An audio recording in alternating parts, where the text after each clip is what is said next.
Hi, friends. In our time together today, we're talking about breath pressure and whistles and what in the world it means.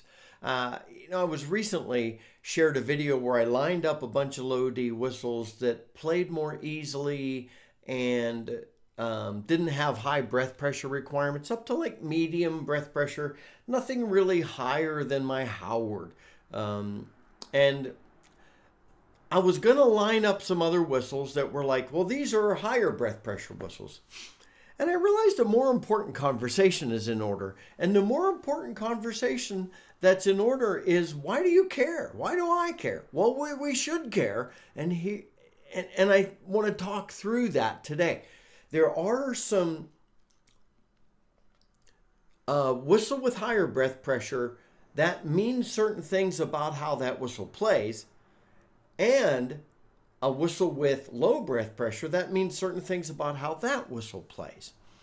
Now, I find that there are a couple of, yeah, that's pretty true, and there's a lot of just generally accepted knowledge that's not necessarily always true. And I just want to hit some of those highlights. Now, many of you are more experienced players, and I'd love your comments on what does high breath pressure bring to the table for you? Now, the reason I think this is an important conversation is because you choose whistles, right? We choose whistles. You didn't go out and say, "Oh, look, there's a whistle, I'm going to buy it." You thought, well, do I like the tone? Do I like this about it, that about it? Maybe the price, maybe how loud it is, and do you like the breath pressure? And talking about that breath pressure, this is the Nightingale by Caravev. It's the low D. This is what some people call easy blower or low breath pressure.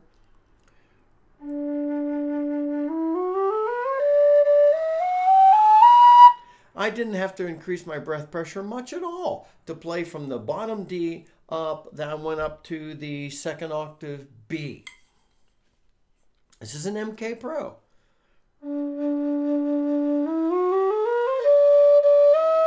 Around the E in the second octave, I have to start blowing harder. And so right off the top of the bat, I'd say, well, why do I want that? Don't I want something that plays more easily? Well, maybe not. It's important to decide what whistle you want. And breath pressure requirement is a very important factor there. So I want to talk about the reality and the maybes. So the primary difference for me in playing a whistle with high breath pressure and low breath pressure is in air efficiency. Now, I can play on the MK Pro a much longer phrase than I can play on the Nightingale. That means I have to breathe a lot more on the Nightingale. Now, I chat with some people and they're like, yeah, I got that whistle. I thought I'd like it, but I have to breathe so often. I keep running out of air. I'm going to get a different whistle. For me, depending upon the tune I'm playing, I want one whistle over another. But there's a pretty wide range of whistles and breath pressure and air requirements. It is generally true. How's that?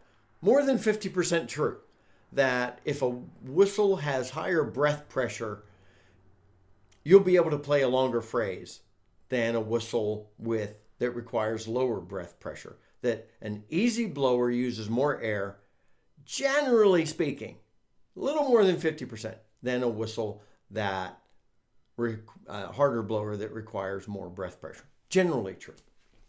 Now, can you tell by the price? Are harder blowing whistles necessarily more expensive? No, you can't tell by the price. It's just not how that goes. My Burke Viper Low D and the MK Pro are very similar in price. And yet, the MK Pro requires a lot more breath pressure than the Viper.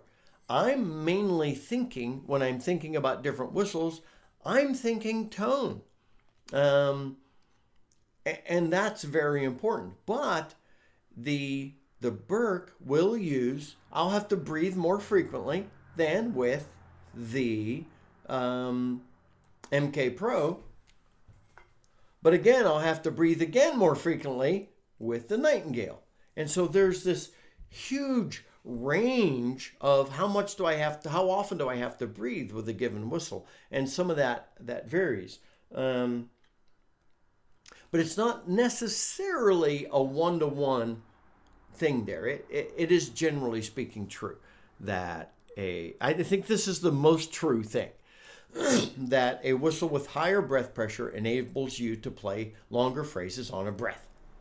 That's the primary thing. Now, I said, what about money? No, it's not necessarily true that a whistle with higher breath pressure requirements is going to cost more than a whistle with lower breath pressure requirements. That's just an assumption. Now, what about volume? There are some who say, well, the MK Pro should be your session whistle because it's really loud. Well, it's loud, yes. But is it loud because of the breath pressure or because of something else in its engineering? I personally think it's probably something else. It's a combination of a number of things, including the breath pressure, but a Susato Low D is also quite loud, and it's an easier blowing whistle. The Burke Viper is quite loud, can be quite loud, and it's an easier blowing whistle. So it's not necessarily the case that a whistle with higher breath pressure requirements is going to be louder. So that's I think well under 50% on that one.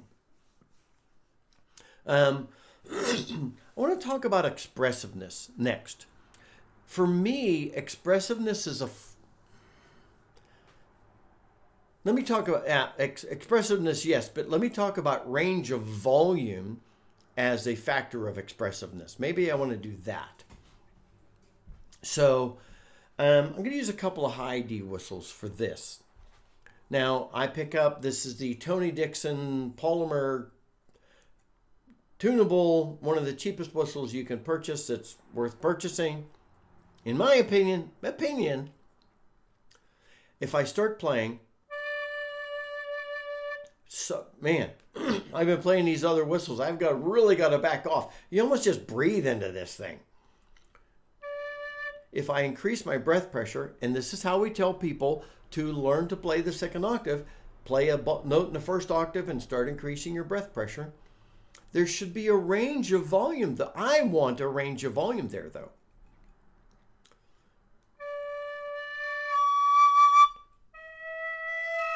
There's not much of one at all on that.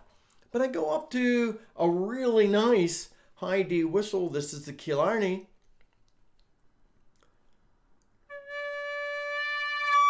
There's a little bit more of a range of volume I can get, but not tons. And but if I go to a Roy McManus, I'm going to do some high whistles first.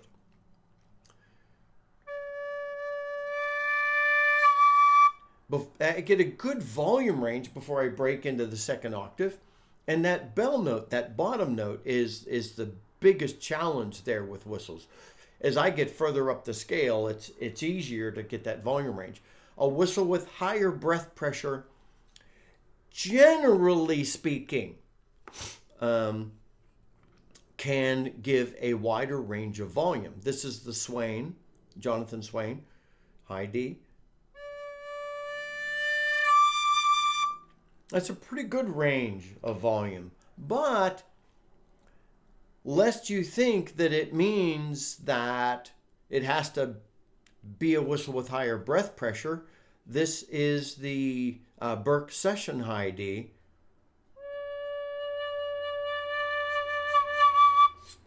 That's at least as much of a range as I could get out of the swing. And that's something I want in a whistle, though. And so when I pick up a whistle, like my Howard doesn't have a huge range there, it's got a reasonable range in that bottom note. And I'm telling you, that is hard for a whistle manufacturer to do. The MK Pro, that's a bigger range. I've got the Quissel whistle. Yeah, a bit of a range there. But the Carbony is an easier blowing whistle. It's only around the second octave A. I've got to start blowing a good bit harder. This is the big bore. The standard bore is pretty much just an easy blower.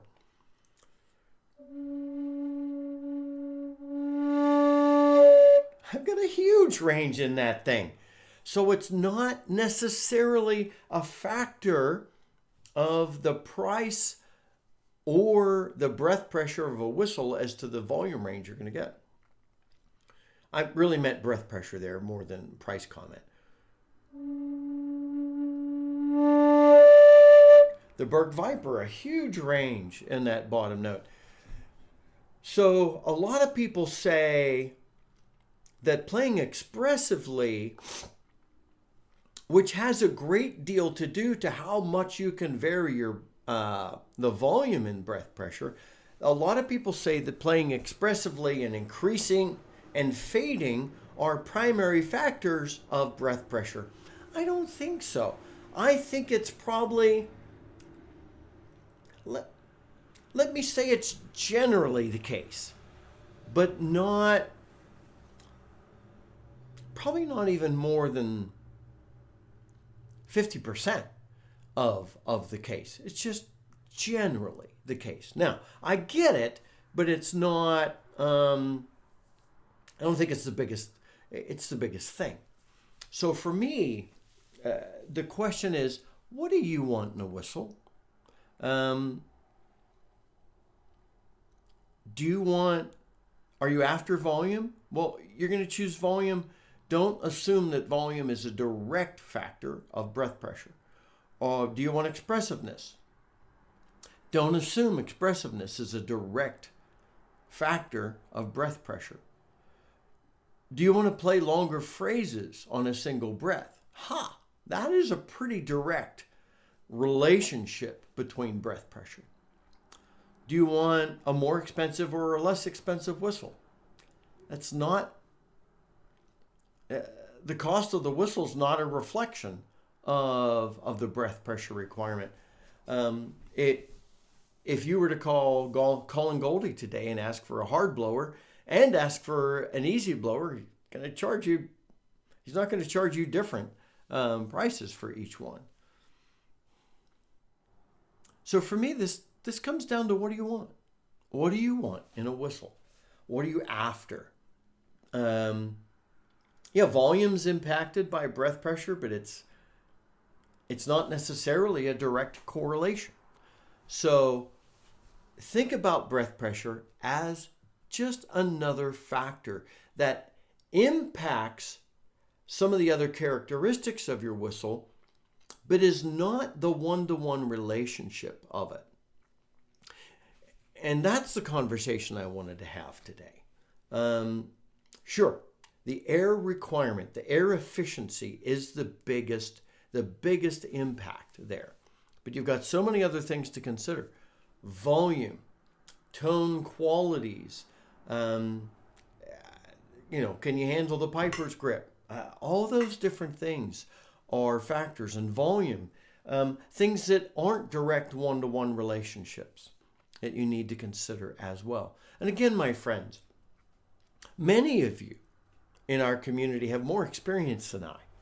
Please, what's your experience with breath pressure requirements, and what are you finding? Are you finding something different? And again, some of these where I have downplayed, like I've downplayed the volume, I've downplayed the expressiveness. Yeah, they're generally true, but they're not at a one-to-one relationship, and that's why I wanted to downplay those some. Because if you're looking for some of those other factors, you don't necessarily need to turn to a higher breath pressure whistle. Now, if you're looking for air efficiency, of course, you're going to look there. But again, even there, you're looking at a wide range of whistles between moderate breath pressure and harder breath pressure. So, again, I value your comments, my friends, and I hope this conversation is helpful. For me, these are important factors in choosing a whistle, and I feel really bad when somebody connects with me and says, I bought a whistle I thought I'd love and I don't love it. I've done it too.